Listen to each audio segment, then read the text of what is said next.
Professor, MRA people are often quite smart. Why do they have this strong tendency towards atheism? Oh, well, people who are half smart get atheistic right away because, it's obvious. You really believe in God, you believe in an old man in the sky, you really think the world's only 7,000 years old. It's like, do you really believe Christ turned wine into water?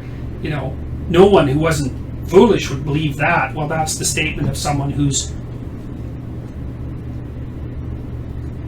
smart enough to start to notice something about what people believe, but they're 10 steps along a 50,000 mile journey.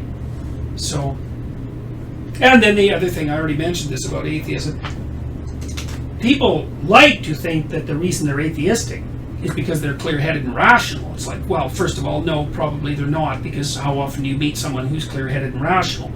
Like, being psychoanalytically minded, I'm always way more likely to look for the dark reason that someone is doing something rather than the light reason, the reason that's moving them towards the light, because it's hard to move towards the light.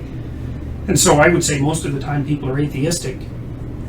Well, it's fashionable in some sense. Like, it's a fashionable way to revolt if you're rational and if you're kind of an intellectual. But also, you can just dispense with responsibility if you're atheistic, and I think that's 90% of the reason that it's, especially in the modern world, that's why people are proponents of atheism. Or they have some particular hatred for the church. I think Richard Dawkins has a particular hatred for the church.